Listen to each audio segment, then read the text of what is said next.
Vote গণনা শেষে প্রাথমিক ফলাফল প্রকাশিত হয়েছে জার্মানিতে।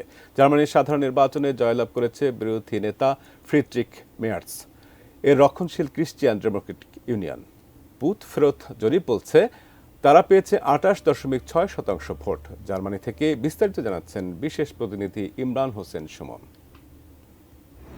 জার্মানির সংসদ নির্বাচনে ইতিমধ্যেই ফলাফল ঘোষণা হয়ে গেছে। প্রাথমিক ফলাফলে এগিয়ে আছে যারা সরকার গঠন করতে যাচ্ছে, তারা হলো সিডিইউ এবং সিএসইউ জোট। তারা ইতিমধ্যেই প্রায় 30% ভোটের কিছুটা কম পেয়েছেন। আর এই সরকার গঠন করতে হলে তাদেরকে জার্মানির যে পার্লামেন্ট রয়েছে সেখানে তাদেরকে কমপক্ষে 30%-এর বেশি ভোট পেতে হয়। দ্বিতীয় স্থানে রয়েছেন কট্টরপন্থী যে ডানপন্থীরা রয়েছেন, দক্ষিণমুখী যে দল বলা হয় তারা, এএফডি, তারা দ্বিতীয় স্থানে রয়েছেন। আর বর্তমান যিনি চ্যান্সেলর ছিলেন ওলফ শোলস, তার দল বিপর্যয়ে পড়েছে এবং তারা তৃতীয় স্থান নির্ধারণের মধ্যে পড়েছেন এই আগাম জাতীয় সংসদ নির্বাচনে। পরবর্তী চ্যান্সেলর হওয়ার দৌড়ে এগিয়ে রয়েছেন ফ্রিডরিখ সেলজ।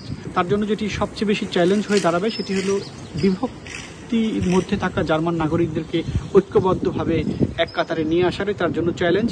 এই ছিল জার্মান নির্বাচনের সবশেষ অবস্থা। Imran Hossain Suman, ATN news, Germany.